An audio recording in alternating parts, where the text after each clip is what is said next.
kulanti wacan wanaagsan daawadayaal ku soo dhawaada janalka xog waran warkiisa koobaad qodobada aad ku daawan doontaan waxaa ka mid ah madaxweynaha Galmudug iyo Puntland oo kulan ku yeeshay Muqdisho haddaba maxay ka wada hadleen sargaal u qaabilsanaa al-shabaab howlgelinta oo lagu dilay gobolka Baay ciidamada dawladda Soomaaliya oo la wareegay deegaano cusub oo ka tirsan Jubbaland dawladaha Carbeed oo sharci darro ku tilmaamay taageerada ciidan oo uu Turkiga siiyo Soomaaliya akhbaaraadka caalamkana waxaa ku daawan doontaan Donald Trump oo afis u fidinaya sargaal baxsada oo dambi ku oogay dad Soomaali ah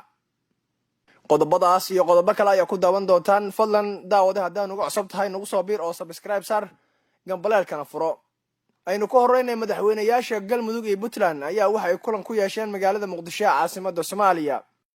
madaxweynaha dowlad goboleedka Galmudug Axmed Cabdi Kaariye Qorqor ayaa xalay hoyga uu ka degan yahay gudaha magaalada Muqdisho ku booqday madaxweynaha Puntland Saciid Cabdullaahi Dani kulankan dhex maray labada dhinac ayaa waxaa looga hadlay xaaladda siyaasadeed ee dalka iyo doorashada 2020 wararka ayaa sidoo kale sheegaya in Qorqor iyo Dani ay isla soo qaadeen arrimo ku saabsan shirka wada tashiga ee ka socda Muqdisho oo galay maalintiisii labaad sidoo kale waxay isla qireen in ay muhiim tahay in xal midaysan laga gaaro shirkan si uu dalka uga dhaco doorasho la isku raacsan yahay labada hogaamiye ee Galmudug iyo Puntland oo Muqdisho u jooga wada hadallada u dhaxeeya dawladda dhexe iyo dawlad goboleedyada dalka ayaa shirkooda ku soo qaaday iskaashiga ka dhaxeeya labada maamul maadaama ay daris yihiin shirarkan gaargaarka ee madaxda maamul goboleedyada oo maalmihii ugu dambeeyay ka dhacay caasimadda ayaa ujeedku yahay sidii isfahan loogu gaari lahaa wada hadallada ka socda Muqdisho ee looga hadlayo doorashada soo socota ee 2020 iyo 2021 sargaal al-shabaab u qaabilsanaa howlgelinta oo lagu dilay gobolka Baay ciidamada maamulka koonfur galbeed oo weerar qorsheysan ay ka fuliyeen 45 kiiloomitir dhanka galbeed kaga beegan magaalada Baydhabo waxa ay ku khaarijiyeen sargaal ka tirsan al-shabaab sargaalkan ayaa lagu magacaabi jiray Ibraahim Macalin Cabdi sargaalkan ayaa lagu magacaabayay Ibraahim Macalin Cabdi oo loo yaqaan Ibraahim Ganay waxayna ciidanka ay shalay galinkii dambe ku dileen inta u dhaxeysa degmooyinka Baraale iyo Owdiinle sidoo kale waxaa la sheegay in uu baxsaday nin ilaalo u ahaa sargaalkan ciidamada ayaa waxay gacanta ku dhigeen laba qori oo AK47 ah bastoolad Makarov loo yaqaano iyo 8 qasnadood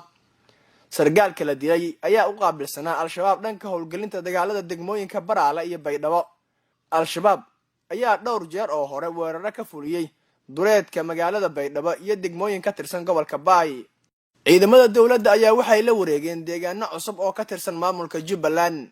ciidamada nabad sugidda Soomaaliya oo ka howlgala gobolka Gado ayaa waxay howlgal ka sameeyaan dhulka miyiga ee ku yaala deegaano ka tirsan gobolkaasi Gado oo ay ku sugan yihiin xubno ka tirsan al-shabaab howlgalkan ayaa ciidamada waxaa la sheegay inay ka sameeyeen inta u dhaxeysa magaalooyinka Luuq Balad Xaawo Garbahaare waxaana saraakiisha ciidamada ay sheegeen in al-shabaab ay kala wareegeen deegaanada Salabley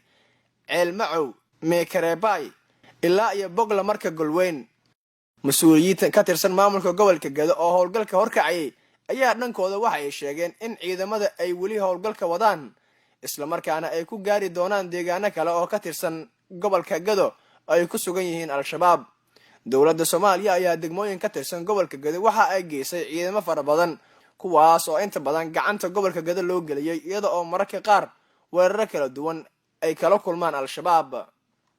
dawladaha Carbeed ayaa waxay sharci darro ku tilmaameen taageerada ciidamada Turkiga uu siiyo Soomaaliya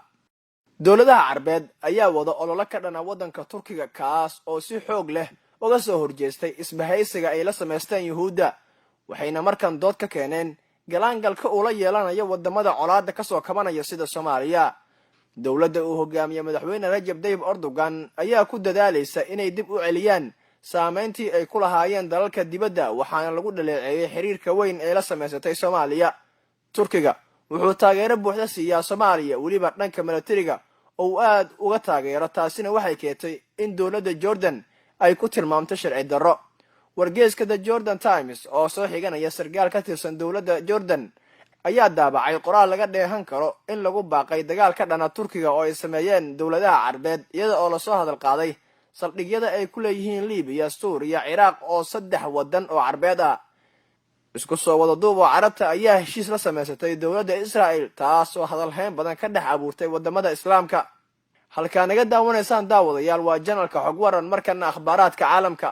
madaxweynaha waddanka Mareykanka ayaa waxa uu cafis u fidiyay sargaal baxsada oo dambi ku oogay dad Soomaaliyeed. madaxweynaha dalka Mareykanka Donald Trump ayaa laga yaabaa inuu cafis u fidiyo sargaal baxsada oo sabab u noqday in xabsi la dhigo 4 qofood oo ka soo jeeda Soomaaliya. warbaahinta maxalliga ah ee Mareykanka ayaa waxay warisay in suuragal ay tahay in cafis loo fidiyo Edward Snowden oo dhaxda kaga jiray kiis qabsaday hadalhaynta waddanka Mareykanka sanadkii 2013. madaxweyne Donald Trump wuxuu difaacay Snowden wuxuuna shaaca ka qaaday in dib loo eegi doono taasoo loo fasirtay inuu u gogol xaarayo cafis loo fidiyo Snowden. waan maqlay in dad badan ay arkaan inaan cadaalad samayn, dadna waxay u arkaan inaan wax fiican sameeyay, marka si wanaagsan ayaa ula tacaamulaynaa ayuu yidhi. Edward Snowden ayaa isaga cararay waddanka Mareykanka kadib markii uu soo bandhigay codad sababay in xagjirnimo iyo al-shabaabnimo loo eedeeyo 4 nin oo Soomaali ah: Basale Saciid, Axmed Naasir Tahliil Maxamuud, Maxamed Maxamuud iyo Ciise Dorah oo ku noolaa magaalada San Diego ayaa la xiray. hay-adaha sirdoonka Mareykanka waxay sheegeen in sargaalkan uu ogolaansho la'aan qabtay shaqadan. dhowaan ayay ahayd markii maxkamad federaal ah ay xukuntay in Snowden uu sharci darro ku sameeyay, balse ay wax saameyn ah ku lahayn go'aankii lagu xiray Soomaalida dambiga lagu soo oogay. daawadayaal intaas ayaan kusoo gabagabaynaynaa warkii oo ka daawanayseen janalka xog waran. tan iyo kulanti dambe, sidaas iyo nabadgelyo.